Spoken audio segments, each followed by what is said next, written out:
तो आइए सुनते हैं श्री प्रेमचंद जी की बहुप्रसिद्ध कहानियों के अनुपम संग्रह में से चुनी हुई एक और कहानी, पूस की रात।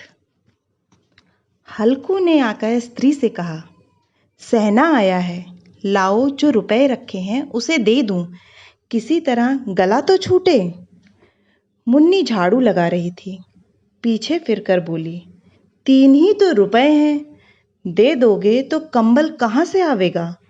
माघ पूस की रात हार में कैसे कटेगी? उससे कह दो फसल पर दे देंगे, अभी नहीं। को एक क्षण अनिश्चित दशा में खड़ा रहा। पूस सिर पर आ गया। कम्बल के बिना हार में रात को वह किसी तरह नहीं जाग सकता, मगर सहना मानेगा नहीं। घुड़कियां जमावेगा, गालियां देगा, बला से जाड़ों में मरेंगे, बला तो सिर से टल जाएगी।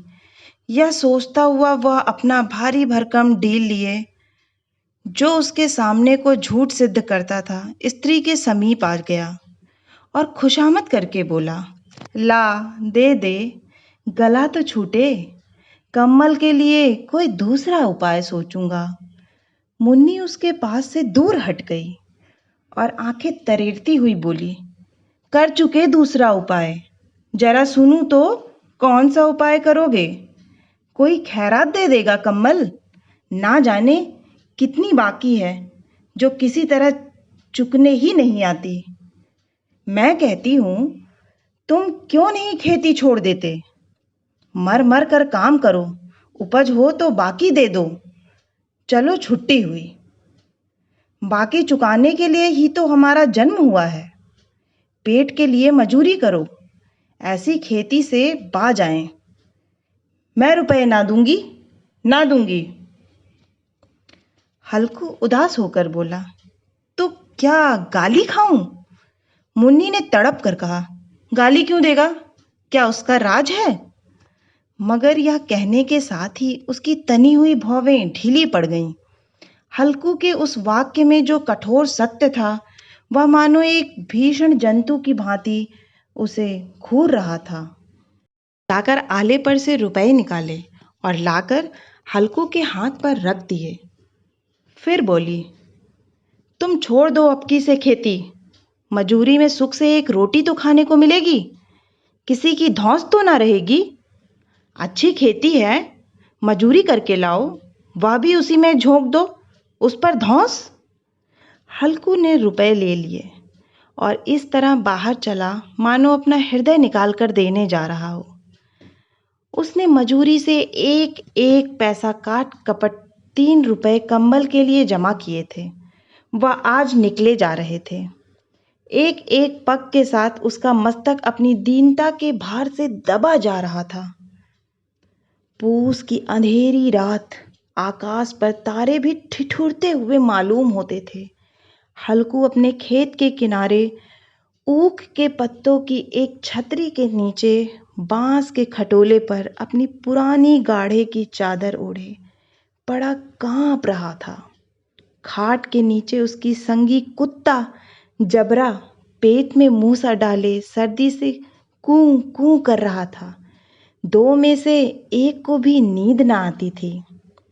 हल्कू ने घुटनियों को गर्दन में चिपकाते हुए कहा, क्यों जबरा, जाड़ा लगता है?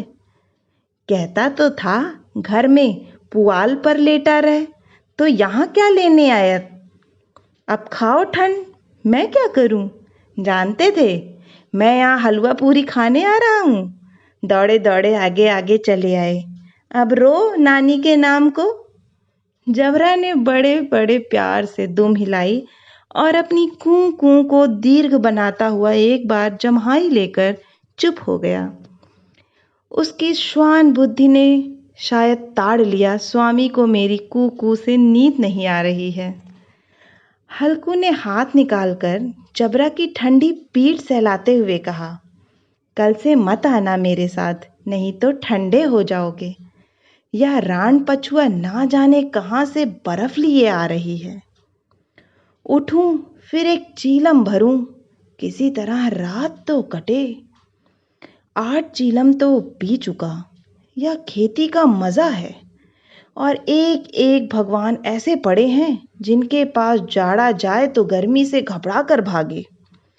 मोटे मोटे गद्दे, लिहाफ कम्बल। मजाल है जाड़े का गुजर हो जाए। तकदीर की खूबी, मजूरी हम करें, मजा दूसरे लूटें। उठा, गड्ढे में से जरा सी आग निकालकर चीलम भरी।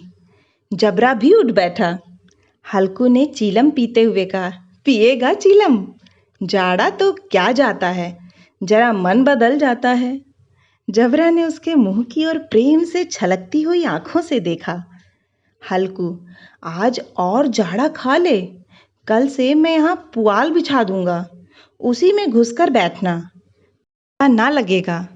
जबरा ने अपने पंजे उसकी घुटनियों पर रख दिए और उसके मुंह के पास अपना मुंह ले गया।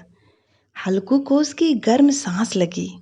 चीलम पीकर हल्कू फिर लेटा और निश्चय करके लेटा कि चाहे कुछ हो, अब की सो जाऊंगा।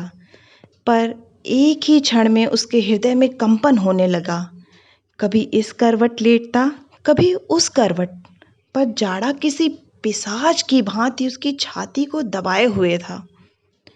जब किसी तरह ना रहा गया तो उसने जबरा को धीरे से उठाया और उसका सिर को थपथपाकर उसे अपनी गोद में सुला दिया। कुत्ते की जाने कैसी दुर्गंध आ रही थी, पर वह उसे अपनी गोद में चिपटाए हुए ऐसे सुख का अनुभव कर रहा था जो इधर महीनों से उसे ना मिला था। जबरा शायद यह समझ रहा था कि स्वर्ग यही है और हल्कू की पवित्र आत्मा में तो उस कुत्ते के प्रति घृणा की गंध तक ना थी। अपने किसी अभिन्न मित्र या भाई को भी वह इतनी तत्परता से गले न लगाता। वह अपनी दीनता से आहत ना था जिसने आज उसे इस दशा को पहुंचा दिया। नहीं, इस अनोखी मैत्री ने जैसे उसकी आत्मा के सब द्वार खोल दिए थे और उनका एक एक अणु प्रकाश से चमक रहा था। सहसा जबरा ने किसी जानवर की आहट पाई। इस विशेष आत्मीयता ने उसमें एक नई स्फूर्ति पैदा कर दी थी जो हवा के ठंडे झोंकों को तुच्छ समझती थी। वह झटपट उठा और छपरी से बाहर आकर भूंकने लगा। हल्कू ने उसे कई बार चुमाकर बुलाया, पर वह उसके पास ना आया। हार में चारों तरफ दौड़ दौड़ कर भूंकता रहा। एक क्षण के लिए आ भी जाता तो तुरंत ही फिर दौड़ता। कर्तव्य उसके हृदय में अरमान की भांति ही उछल रहा था। 1 घंटा और गुजर गया। रात ने शीत को हवा से धतकाना शुरू किया। हल्कू उठ बैठा और दोनों घुटनों को छाती से मिलाकर सिर को उसमें छिपा लिया। फिर भी ठंड कम न हुई। ऐसा जान पड़ता था सारा रक्त जम गया है, धमनियों में रक्त की जगह हिम बह रहा है। उसने झुककर आकाश की ओर देखा। अभी कितनी रात बाकी है। सप्तऋषि अभी आकाश में आधे भी नहीं चढ़े। ऊपर आ जाएंगे तब कहीं सवेरा होगा। अभी पहर से ऊपर रात है। हल्कू के खेत से कोई एक गोली के टप्पे पर आमों का एक बाग था। पतझड़ शुरू हो गई थी। बाग में पत्तियों के ढेर लगा हुए थे। हल्कू ने सोचा चलकर पत्तियां बटोरूं और उन्हें जलाकर खूब तापूं। रात को कोई मुझे पत्तियां बटोरते देख तो समझे कोई भूत है। कौन जाने कोई जानवर ही छिपा बैठा हो। मगर अब तो बैठे नहीं रहा जाता। उसने पास के अरहर के खेत में जाकर कई पौधे उखाड़ लिए और उनका एक झाड़ू बनाकर हाथ में सुलगता हुआ उपला लिए बगीचे की तरफ चला। जबरा ने उसे आते देखा तो पास आया और दुम हिलाने लगा। हल्कू ने कहा, अब तो नहीं रहा जाता जबरू, चलो बगीचे में पत्तियां बटोर के तापें। ठंडे हो जाएंगे तो फिर आकर सोएंगे। अभी तो बहुत रात है। जबरा ने कूं कूं करके सहमति प्रकट की और आगे आगे बगीचे की ओर चला। बगीचे में खूब अंधेरा छाया हुआ था और अंधकार में निर्दय पवन पत्तियों को कुचलता हुआ चला जाता था। वृक्षों की ओस की बूंदें टप टप नीचे टपक रही थी। एकाएक एक झोंका मेहंदी के फूलों की खुशबू लिए हुए आया। हल्कू ने कहा, कैसी अच्छी महक आई जबरू, तुम्हारी नाक में भी तो सुगंध आ रही है। जबरा को कहीं जमीन पर एक हड्डी पड़ी मिल गई थी। उसे चिचोड़ रहा था। आग जमीन पर रख दी और पत्तियां बटोरने लगा। जरा देर में पत्तियों का ढेर लग गया। हाथ ठिठुरे जाते थे, नंगे पांव गले जाते थे और वह पत्तियों का पहाड़ खड़ा कर रहा था। इसी अलाव में वह ठंड को जलाकर भस्म कर देगा। थोड़ी देर में अलाव जल उठा। उसकी लौ ऊपर वाले वृक्ष की पत्तियों को छू छू कर भागने लगी। उस अस्थिर प्रकाश में बगीचे के विशाल वृक्ष ऐसे मालूम होते थे मानो उस अथाह अंधकार को अपने सिरों पर संभाले हुए हो। अंधकार के उस अनंत सागर में यह प्रकाश एक नौका के समान हिलता मचलता हुआ जान पड़ता था। हल्कू अलाव के सामने बैठा आग ताप रहा था। एक क्षण में उसने दोहर उतारकर बगल में दबा ली, दोनों पांव फैला दिए, मानो ठंड को ललकार रहा हो, तेरे जी में जो आए सो कर। ठंड की असीम शक्ति पर विजय पाकर वह विजय गर्व को हृदय में छिपा न सकता था। उसने जबरा से कहा, क्यों जब्बर, अब ठंड नहीं लग रही है? जब्बर ने कूं कूं करके मानो कहा, अब क्या ठंड लगती ही रहेगी?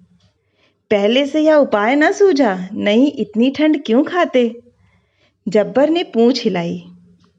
अच्छा आओ इस अलाव को कूदकर पार करें, देखें कौन निकल जाता है। अगर जल गए बच्चा तो मैं दवा ना करूंगा। जब्बर ने उस अग्नि राशि की ओर कातर नेत्रों से देखा। मुन्नी से कल ना कह देना, नहीं तो लड़ाई करेगी। यह कहता हुआ वह उछला और उस अलाव के ऊपर से साफ निकल गया। में जरा लपट लगी पर वह कोई बात ना थी। जबरा आग के गिर्द घूमकर उसके पास आ खड़ा हुआ। हल्कू ने कहा, चलो चलो, इसकी सही नहीं, ऊपर से कूद कर आओ। वह फिर कूदा और अलाव के इस पार आ गया। पत्तियां जल चुकी थीं। बगीचे में फिर अंधेरा छा गया था। राख के नीचे कुछ कुछ आग बाकी थी जो हवा का झोंका आ जाने पर जरा जाग उठती थी, पर एक क्षण में फिर आंखें बंद कर लेती थी। हल्कू ने फिर चादर ओढ़ ली और गर्म राख के पास बैठा हुआ एक गीत गुनगुनाने लगा। उसके बदन में गर्मी आ गई थी, पर ज्यों-ज्यों शीत बढ़ती जाती उसे आलस से दबाए लेता था। जबरा जोर से भौंककर खेत की ओर भागा। हल्कू को ऐसा मालूम हुआ कि जानवरों का एक झुंड खेत में आया है। शायद नीलगायों का झुंड था। उनके कूदने दौड़ने की आवाजें साफ कान में आ रही थीं। फिर ऐसा मालूम हुआ कि खेत में चर रही हैं। उनके चबाने की आवाज चर चर सुनाई देने लगी। उसने दिल में कहा, नहीं, जबरा के होते कोई जानवर खेत में नहीं आ सकता। नोच ही डाले, मुझे भ्रम हो रहा है। कहाँ, अब तो कुछ नहीं सुनाई देता। मुझे भी कैसा धोखा हुआ। उसने जोर से आवाज लगाई, जबरा, जबरा। जबरा भौंकता रहा, उसके पास ना आया। फिर खेत के चरे जाने की आहट मिली। अब वह अपने को धोखा ना दे सका। उसे अपनी जगह से हिलना जहर लग रहा था। कैसा दंदाया हुआ था। इस जाड़े पाले में खेत में जाना, जानवरों के पीछे दौड़ना असह्य जान पड़ता। वह अपनी जगह से ना हिला। उसने जोर से आवाज लगाई, लीहो लीहो लीहो। जबरा फिर भूंक उठा। जानवर खेत चर रहे थे, फसल तैयार है। कैसी अच्छी खेती थी, पर ये दुष्ट जानवर उसका सर्वनाश किए डालते हैं। हल्कू पक्का इरादा करके उठा और 2-3 कदम चला, पर एकाएक हवा का ऐसा ठंडा चुभने वाला बिच्छू के डंक का सा झोंका लगा कि वह फिर बुझते हुए अलाव के पास आ बैठा और राख को कुरेद कर अपनी ठंडी देह को गरमाने लगा। जबरा अपना गला फाड़ डालता था, नीलगाय खेत का सफाया किए डालती थी और हल्कू गर्म राख के पास शांत बैठा हुआ था। अकर्मैता ने रस्सियों की भांति उसे चारों तरफ से जकड़ रखा था। उसी राख के पास गर्म जमीन पर वह चादर ओढ़कर सो गया। सवेरे जब उसकी नींद खुली तब चारों तरफ धूप फैल गई थी और मुन्नी कह रही थी, क्या आज सोते ही रहोगे? तुम यहाँ आराम रम गए और उधर सारा खेत चौपट हो गया। हल्कू ने उठकर कहा, क्या तू खेत से होकर आ रही है? मुन्नी बोली, हाँ, सारे खेत का सत्यानाश हो गया। भला ऐसा भी कोई सोता है? तुम्हारे यहाँ मड़ैया डालने से क्या हुआ? हल्कू ने बहाना किया, मैं मरते मरते बचा, तुझे अपनी खेत की पड़ी है। पेट में ऐसा दर्द हुआ कि मैं ही जानता हूँ। दोनों फिर खेत के डांड पर आए, देखा सारा खेत रौंदा पड़ा हुआ है और जबरा मड़ैया के नीचे चित्त लेटा है, मानो प्राण ही ना हो। खेत की दशा देख रहे थे। मुन्नी के मुख पर उदासी छाई थी, पर हल्कू प्रसन्न था। मुन्नी ने चिंतित होकर कहा, अब मजूरी करके माल गुजारी भरनी पड़ेगी। हल्कू ने प्रसन्न मुख से कहा, रात को ठंड में यहाँ सोना तो ना पड़ेगा। आशा है कि आप सभी श्रोतागण को यह कहानी पसंद आई होगी। अगर पसंद आई है तो दोबारा आगे आने वाली नई कहानियों को सुनने का आप सभी से आग्रह है। आप सभी को बहुत बहुत धन्यवाद और आभार।